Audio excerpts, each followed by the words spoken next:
Franz, ¿qué tal? Buen día. Alfredo, buen día. A ti, a Dios mediante, estamos nuevamente este día ingresando a los hogares de todos los paseños, paseñas y todo boliviano que pueda de alguna forma enterarse de algunas exigencias en materia de norma y la no aplicabilidad de la misma norma que puedan de alguna forma ilustrar el conocimiento y aportar en el quehacer en un futuro, que no se espera que nadie pase por el tema judicial, sin embargo, no está por demás conocer.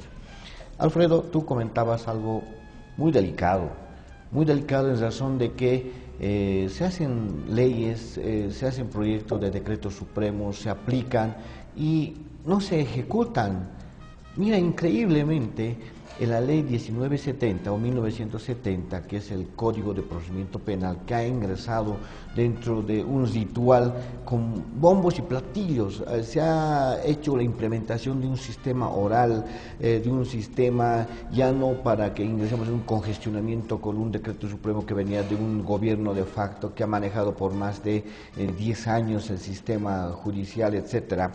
Sin embargo, mira, es increíble que tengamos en ejercicio y en vigencia el artículo 7 de dicha ley, que dice que a la duda razonable deberá de aplicarse lo más favorable al imputado. El artículo 221 de la misma ley señala que debe de aplicarse la medida cautelar en manera excepcional y está al análisis, ¿no es cierto?, del principio constitucional de favorabilidad y el debido proceso en la corriente de seguridad jurídica. ¿Y dónde es seguridad jurídica? Cuando se aplica esta ley. El artículo 180 de la misma norma constitucional nos habla de una verdad material que es aplicable a un análisis del juez o del juzgador, ¿no? Y dice, si hay duda sobre la aplicación de una medida, debe de aplicarse lo más favorable. Estamos dentro de un sistema garantista y eso por mandato constitucional. Sin embargo, fiscal que requiere en una resolución de imputación formal la detención preventiva, el juez, increíblemente, el juez se separa de todo un mandato constitucional y dispone la detención. Yo no sé para qué llevan una audiencia de 20 horas de una cosa tan sencilla que es solamente considerar la medida cautelar para detenerlo. Un acto burocrático que solamente hacen espectáculo, hacen show y una vergüenza. ¿Por qué una vergüenza? Porque pasados los 6 meses, Alfredo, el mismo fiscal que ha solicitado la imputación formal emite otra resolución con un sobreseimiento. ¿Y cuál es el criterio de una imputación formal? Cuando existen elementos suficientes que haga conocer que es autor o participa en un delito que amerita la detención, cuyo delito debe ser sancionado, obviamente, porque en materia penal es sancionatoria con una pena de privación de libertad. Así bien sencillo. Pero cuando emite un sobreseimiento, quiere decir que ese ciudadano no tiene responsabilidad penal, no ha participado en el hecho y no existe ningún elemento que pueda ser conocido ante el tribunal y ameritar una sentencia. Pero esa cosa no queda ahí, ese razonamiento no queda ahí. ¿Dónde está el grave error procesal y la dejadez y el incumplimiento de deberes? Que hay muchos fiscales de la gestión ya del saliente don Ramiro Guerrero, con la coparticipación de don Edwin Blanco, quienes han nombrado a fiscales sin haber revisado siquiera su hoja de vida. Lo catastrófico está en que existe más de un ciudadano que ha sido perjudicado con una imputación formal, ha sido detenido y posteriormente hay un sobreseimiento. Este lapso de tiempo que con nuestra justicia, como lo conocen, dura 6 meses, 1 año, hay gente que está detenida 5 años con una imputación formal que posteriormente, cruzado este tiempo, una penitencia para el imputado, y ha cumplido la pena inclusive y sale el sobreseimiento. ¿En qué queda? Acá viene la aplicación prácticamente lo que la ley actualmente determina como incumplimiento de deberes, primero para el fiscal y para el juez también, deviene resoluciones contrarias a la Constitución y a las leyes, porque el mismo Código de Procedimiento Penal te obliga, no te invita, te obliga a que establezcas veracidad, certeza en el hecho cuando uno emite una resolución de imputación formal. Pero ¿qué vemos? Observamos que el fiscal, y eso lo digo abiertamente, trabaja sobre plantillas, quiere decir, sobre una resolución ya hecha, solamente le cambian los datos, el nombre del imputado, algún hecho con fecha y todavía mal hecho, con alguna fecha y hora, que son ameritados posteriormente nulidades de imputación formal, y algunos que desconocen esta figura conllevan a detenciones. ¿A dónde quiero llegar con este criterio y un breve análisis de este elemento? Que los fiscales que han emitido dichas resoluciones y posteriormente deviene, uno, un sobreseimiento o inclusive en un caso concreto una acusación y en un tribunal le dan una sentencia absolutoria en contra de este imputado y posteriormente acusado, que ha sido detenido, que ha sido perjudicado, que ha sido privado de su libertad y que posteriormente está libre por una sentencia absolutoria, señores, tanto el fiscal como el juez cautelar tienen la obligación, porque es el filtro de establecer lo que dice la ley en actual vigencia. No necesitamos otra ley, está ahí. Entonces, ¿qué hacemos? Yo invito a todo aquel imputado y posteriormente acusado que hubiera sido ameritado una sentencia absolutoria y o en una imputación con un sobreseimiento y que haya ameritado una detención ilegal, por supuesto, inicia la acción penal en contra del fiscal que ha emitido dicha resolución. Eso dice la ley. No lo está indicando este abogado, lo dice la ley. ¿Por qué? Para imputar, reitero, Alfredo, tiene que haber certeza. Estamos de acuerdo. Franz, me ha tocado vivir a mí. Te digo, de verdad. No en un proceso penal, en un civil. En un civil. Mira, en primera instancia dice que no tenía razón. Esto hablamos del juez de partido. En segunda instancia me dijeron la apelación en los vocales, ratificaron lo que dijo el juez. Vamos al recurso de casación y la revocan todo. Cuando vuelven, yo hablo con mis abogados y digo, hijo, no puede quedar esto así. ¿Cuántos años me han perjudicado en este proceso? ¿No? Los abogados que me defendieron. ¿Y sabe qué me contestan los abogados? ¿Sabe qué dicen los abogados cuando este tipo de temas, esto que menciona Franz, sobreseimiento, sentencia absolutoria? ¿Sabe qué dicen los abogados, que son colegas, capaz que son compañeros de estudio, o capaz que haya sido su docente, o no sé, capaz que haya sido su alumno también? ¿Qué dicen?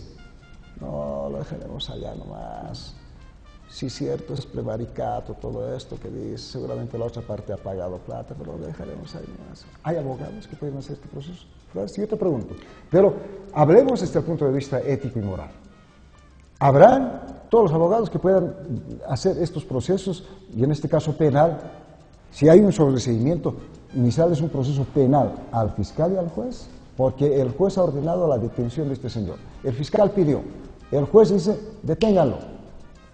O en el caso del médico Jerry Fernández. ¿Cómo se llama? Jerry Fernández. Fernández, por ejemplo, ya se acerca. Los 3 jueces, Pacajes, Mérida, Guerrero, ya están en la cárcel, ya tendrían que haber estado en la cárcel. ¿Y sabe qué? Tendrían que haber estado en la cárcel ya con sentencia, como ocurrió recientemente en Santa Cruz. En menos de que cante don Jaime Paz Zamora, me refiero al gallo, en menos de que cante el gallo, ya tiene sentencia de 3 años este señor. ¿Y estos jueces ya tendrán sentencia? ¿Habrán abogados que les han iniciado el proceso, que tienen los pantalones largos? Me pregunto, Franz. Alfredo, académicamente el primer criterio es que todos estos antecedentes de proceso y procedimiento están en la ley actual, en la 1970 y en la 1586 de abreviación procesal, para que no exista la figura de hacinamiento en los centros penitenciarios. Y lo otro, mira, la ley 348 de violencia contra la mujer, que ha sido de igual forma introducido dentro del sistema penal, que ha destruido familias, es cierto, pero no está dando la solución. Cada día vemos que incrementa, aumenta el tema de violencia. Pero ¿dónde está el detalle? Es que no se aplica como se hubiera precisado. Primero, no tenemos fiscales especializados en esa área, peor jueces. Y hablando de jueces, es una vergüenza la última promoción de la Escuela de Jueces. A los 3 meses ya tienen una infinidad de procesos por incumplimiento solamente de fases procesales. ¿Por qué? Porque desconocen. ¿Y quiénes son los responsables? Tanto ese juez que ha sido formado, pienso yo que es un abogado, formado por el Consejo de la Magistratura, no está cumpliendo ese rol. Y es más, y me adelanto en decirte, que jueces de la Ciudad del Alto, dentro del tema de especialidad, van a ser sometidos a proceso por groseras determinaciones judiciales, eso lo conozco. Y no puede darse todavía una denuncia así porque eso se va a concretizar. Lastimosamente, en la Ciudad de La Paz ocurre lo mismo.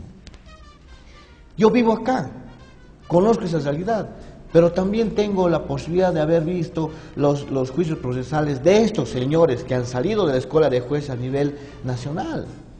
No estoy hablando de todos, será una excepción, 1 o 2, pero la mayoría tienen denuncias, graves denuncias por incumplimiento de fases procesales. Ahora, de los abogados, querido Alfredo, más allá del tema de los abogados, quienes inician procesos, no queremos promover una guerra entre abogados, fiscales y jueces y policías, no. Tú hablabas de un tema importantísimo que es la ética. Ese tema de la ética y la formación que se tenga con uno mismo deviene de una acreditación como autoridad. Y deviene también un análisis de la perspectiva de una persona que esté formada para ocupar esos cargos. Sin embargo, tenemos antecedentes de personas que han sido observadas psicológicamente, que han tenido antecedentes de tener pugna con ciertos intereses, ya sea contra el varón o la mujer. Personas enfermas psicológicamente no pueden estar en la administración de justicia, por Dios, porque más allá de la imparcialidad va a estar su cuestión personal y enfermedad mental psiquiátrica. El que odia a los hombres, señores, juez que esté ahí, sea hombre o mujer, ningún elemento de igualdad, de equidad. Señores, se va a aplicar su situación personal y vemos hoy por hoy todas las personas que caigan en esas manos, y los que están en el mundo del litigio saben de quiénes estoy hablando, todo es detención. Ahora, busquemos la solución. Primero, invitar a los miembros del Consejo de la Magistratura a que revisen la currícula para los futuros jueces en su formación en el instituto que corresponda, y los formadores, ¿quiénes deberían de estar como docentes ahí? No es convocar al que tenga tiempo o a un juez que esté con algo de tiempo, es a los mejores profesionales para que esos mejores profesionales formen a otros nuevos mejores profesionales. La escala viene en subida, pero no en bajada como ocurre ahora. Las universidades, Alfredo, las universidades son las encargadas de hacer los análisis de estos fallos y ser los promotores de los nuevos abogados que tengan esa formación ética de luchar, primero por la justicia y posteriormente por el tema personal. Pero si vemos colegas abogados que no pelean por su tema personal y ven, yo te dije y lo repito, tenemos empleados del órgano judicial, no autoridades. Cuando tengamos autoridades, otra cosa es aplicar la ley, otra cosa es respetar la Constitución, otra cosa es respetar de ese tercero, no porque lo vea mal vestido, ese señor va a ser criminal, o porque lo vea bien vestido, ese señor va a ser inocente. Eso no puede llevarse a un tema subjetivo. Entonces, lastimosamente tú lo has vivido, querido Alfredo, como tú lo has vivido más de uno que anda a pie. Ese ciudadano que busca algo de reivindicación de su justicia.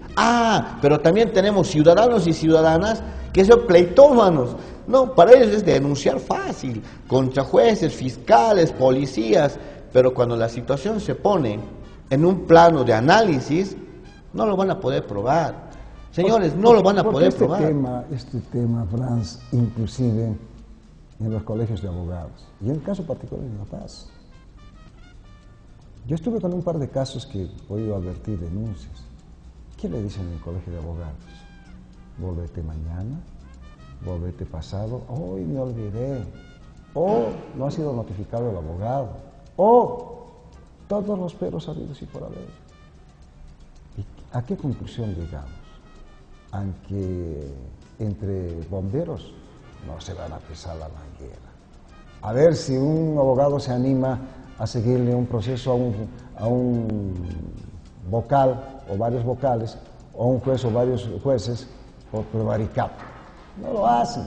Seamos honestos, en tu profesión, Franz, dice su rótulo, ¿no? Ilustre Colegio de Abogados. ¿De qué ilustre estamos hablando?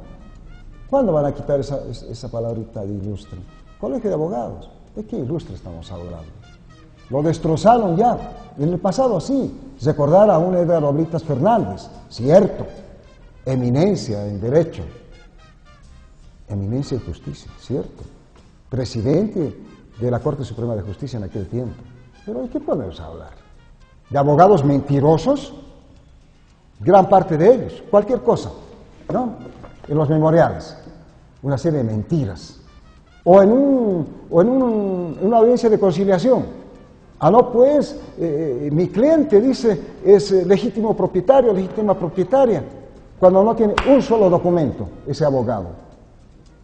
¿Y entonces de qué estamos hablando? ¿De qué profesión estamos hablando? ¿Cómo los actuales abogados han destrozado a la profesión? De aquello que era ilustre colegio de abogados. Hoy es un simple colegio de abogados. Yo quiero un poquito hacer consideraciones acá con nuestro invitado, abogado de profesión, un hombre conocedor, un hombre que trabaja mucho en la parte constitucional de Franz. Decirle a Franz, ojalá que entre sus colegas se haga un comentario generalizado. El abogado no puede ser más mentiroso como ahora lo es. Con nombre y apellido, don Alfredo Arnés, con una sarta de mentiras, quiso sorprendernos acá, Pacísima de Televisión. ¿Verdad? Hay otro abogado reciente, abogado de oficio, igual, con una sarta de mentiras, escritas, sin tener la documentación fehaciente. ¿Cómo puede ser un abogado así? ¿No? ¿Cómo puede ser un abogado así? El abogado es el confesorio de su cliente, ya sea el denunciante o el denunciado. El abogado es un confesorio. Y el abogado tiene que decir la verdad sobre ese, no inventarse cosas. Y si el denunciante dice, quiero denunciar a este señor por esta razón, el abogado tiene que decir, mostrame documentos. ¿Verdad? ¿Dónde están tus documentos? Pero, decir, ¿dónde está, nos preguntamos, la ética del profesional? Nuestro querido televidente decía, todos los profesionales, hablemos fundamentalmente de los abogados, hacen su juramento antes de recibir su título académico y su título en Progresión Nacional. Aquello existe en gran parte de los abogados. Hay muy poquísimos abogados que pueden hablar de ética y moral. ¿Me equivoco, Franz? Alfredo, lastimosamente, hablando del sector nuestro como gremio, teníamos un colegio de abogados donde se manejaba todavía el control de los mismos. Por ley de este mismo gobierno se ha delegado al Ministerio de Justicia. El Ministerio de Justicia no tiene un cuerpo delegado para estas faltas que puedan cometer los colegas, es delegado a un colegio de abogados nuevamente. O sea, estamos acostumbrados a hacer la burocracia dentro del acervo legal. Y alternativamente, con el dolor en el alma, querido Alfredo, el tema de la abogacía hoy por hoy ya prácticamente ha perdido su esencia. Es por eso que en el legislativo creo que habla solamente el doctor Héctor Arce para el tema legal y todo el mundo dice chitot, se cumple lo que dice el doctor, porque no hay gente que analiza ni siquiera resoluciones o normas que desfavorecen a su misma región y población, de los mismos diputados, porque al final los diputados son nuestros representantes. Ahora la pregunta está, ¿esos diputados vivirán en esas regiones? Parece que no conocen la realidad. Y en cuanto a la formación de los queridos colegas abogados, lo que decía el vecino tiene muchas razones y certero en decir que han jurado pues defender la Constitución y las leyes. Estaríamos frente a un perjurio de todos estos colegas cuando faltan a la verdad, cuando por unos pesos o unos bolivianos indignifican a otro ciudadano, cuando eso debería de respetarse. Pero no lo hacemos, ya yo me voy a incluir también en esto, no lo hacemos, por omisión, porque muchas veces hay temas que se pueden realizar, pero ¿sabe dónde está el tema? Pueden haber abogados que mienten, falsean la verdad, lo presentan ante las autoridades, ahí está el detalle, el filtro de esa sarta de mentiras está ahí en la fiscalía, el filtro está todo mucho más ante el juez. La función de un juez y un fiscal es sumamente delicado para establecer la seguridad jurídica de un Estado.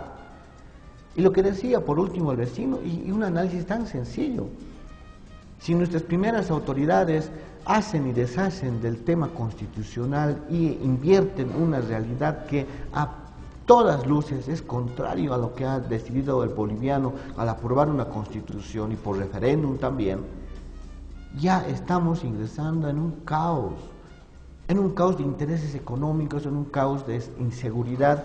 Imagínense, solamente le hago una pregunta a usted, ciudadano alteño, que conoce mucho más de la región que el que le habla. ¿Cuántas fábricas habían en la ciudad del Alto en la época de José Luis Paredes? Esas fábricas ahora están en Santa Cruz, por no aplicar un sistema de norma, de impuestos, de incentivar la pequeña industria. Ahora lo llaman empresario al microempresario, no puede ser. El microempresario no puede tener el mismo peso de un empresario por los capitales y temas de empleados. Ahora tenemos empleados, extranjeros, etcétera. Señores, el caos se vive día a día. La solución, como alguien diría, ¿dónde está la solución? Volveremos a buscar la estructura de Estado a partir de la luz de la Constitución, porque el Estado, respetemos la Constitución, hagamos respetar la Constitución porque el Estado. Ahí está el tema. ¿Quién tiene que pues encargarse de los hospitales? Que ahora tenemos marchas a diario, tenemos huelgas de hambre. ¿Dónde están los gobiernos departamentales, los gobiernos municipales que se llaman las subnacionales en unas elecciones próximas con proyectos y otros más? Señores, ellos son los encargados de ese tema de estructura, presupuesto. Y ahora, todos pasivos han escuchado y han visto la aprobación de una ley, ¿no?, para que entre en vigencia de un seguro universal. Señores, ¿dónde está? Alguien decía de los médicos, yo les ilustro. ¿Dónde está el tema de la ley? ¿En qué se van a basar? Señores, la Constitución dice seguro universal, pero no dice cómo tiene que hacerse, porque eso se le delega a los gobiernos departamentales y municipales para que con el gobierno central puedan coordinar y establecer algo material posible, tanto en estructura, en presupuesto. Recientemente la Cámara de Diputados ha aprobado el presupuesto anual y han visto cuánto de presupuesto han dedicado al tema de salud, al tema de justicia. No ha aumentado en nada. Entonces, ¿cómo pensamos ingresar? Si los que están asegurados, Alfredo, miren, no les miento, usted tiene que hacer un examen médico, de aquí a 6 meses le programan, porque más adelante ya está programado. De aquí a 6 meses usted, a 8 meses va a estar tal vez cumpliendo sus 8 días ya, porque ya fue el señor, o la señora, o el joven, o la señorita. No poder cumplir el ritual de medicina pronta, oportuna, como la justicia. Igual la medicina tiene que ser oportuna, porque después no sirve, se empeora o al final fallecemos.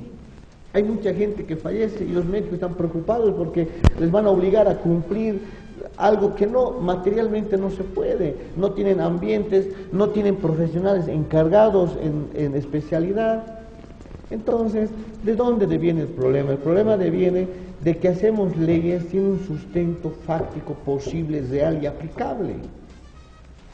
Estos elementos Es una llamada de atención a las autoridades.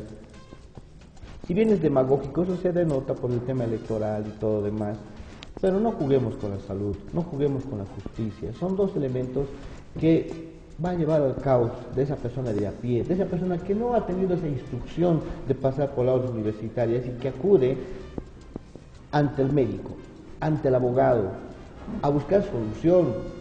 Señores, solamente pedirles a cada uno de ustedes, reflexionemos un poco, y a las autoridades, ya no dejemos ser manipulados por personas que no son bolivianos, que no han vivido esta realidad, que no se han sacrificado por una democracia que así a nosotros, a nuestros antecesores, nos han costado.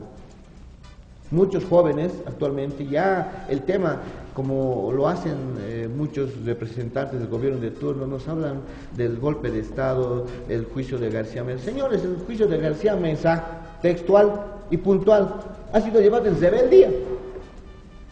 Y cuando llevas un juicio de rebeldía, ¿qué juicio fue? O sea, ya determinar la sentencia donde el señor ha purgado. El verdadero juicio y el único juicio que se llevó en el Estado plurinacional fue el juicio de Octubre Negro a la cabeza del doctor Milton Mendoza, quien era fiscal de recursos que ha llevado ante la Corte. Ya ha obtenido sentencia contra ciudadanos que han participado por omisión o por acción en actos contrarios a la Constitución y han atentado contra la seguridad de Estado. Después de ese juicio, señores, nadie ha podido incoar nuevamente un acto legal. Hemos tenido un fiscal general, don Ramiro Guerrero, hizo algo por iniciar un proceso.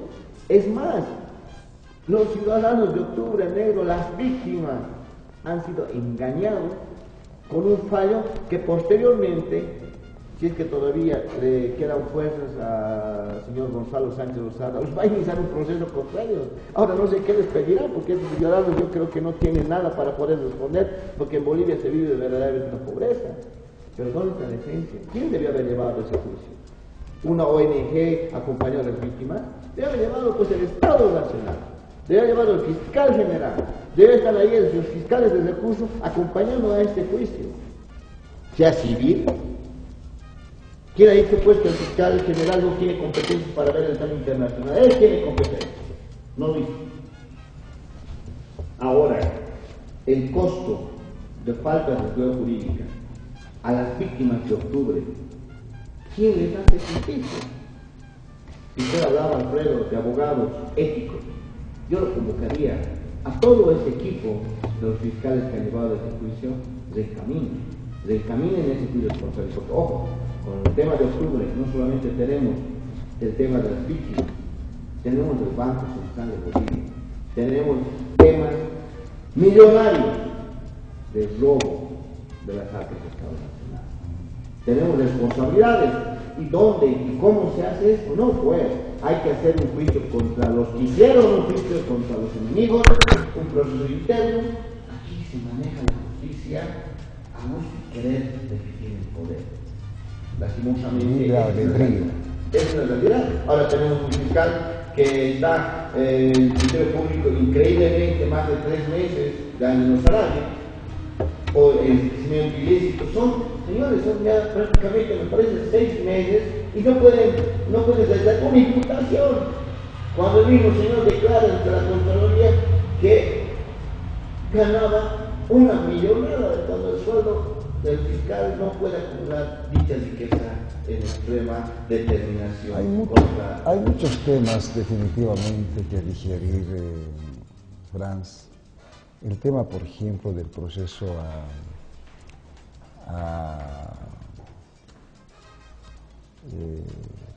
¿qué les digo? A Luis Arce Gómez, a Luis García Meza Tejada. Hemos comentado muchas oportunidades acá en el set de Pasadísima de Televisión.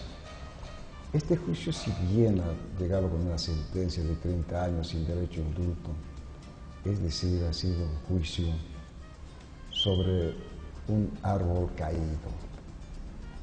No hubo un juicio en sí, ¿no? Hubo abandono del proceso. Creemos que don Luis Arce Gómez y el finado Luis García Meza Tejada dijeron que esto no iba a avanzar. Dejaron, y bueno, llegó la sentencia. Y no se hizo más. Y así podemos ir comentando de muchos otros temas. Lo del Banco Central, nosotros tenemos inclusive imágenes de la cantidad de maletas que se han sacado de dinero en la época de Gonzalo Sánchez de Lozano. Pero ¿quién hizo algo? ¿No? Don Luis Arce Catacora, muchos años de ministro de Economía y Finanzas Públicas, ¿hizo algo? ¿Quién hizo? Es decir, acá en nuestro país es un libre albedrío, como en algún momento leía en algunas notas de libros inclusive. Y cuando hay libros que se hablan del actual gobierno, el tema del narcotráfico, y tenemos muchos de esos, ¿sabe qué dicen cuando se les pregunta a las autoridades de gobierno? Ah, pero es un simple libro. ¿Qué respuestas más ingenuas, más fuera de foco, etcétera, etcétera? Bien. Tenemos pendiente algunos temas, Franz, pero por efectos de tiempo vamos a dejar para la próxima semana esta ley que está en proyecto de descongestionamiento penal, que no avanza, y aquí tendrían que ser precisamente el fiscal general, tendría que estar impulsando este tema, pero ya, porque así como se sentenció a este ciudadano en Santa Cruz, al menos en que cante un gallo, ¿no? Así tendrían que trabajar cuando se habla de este que es beneficio, descongestionamiento, ¿no? De los procesos, etc. Nos queda pendiente el tema de los vocales constitucionales. ¿Qué pasa con este tema? Es decir, el Tribunal Constitucional va a tener vocales departamentales. ¿En qué queda este tema? ¿Quiénes van a ser los vocales constitucionales? Seguramente, ¿podré recomendar a mi amigo? ¿Tendría que ser así?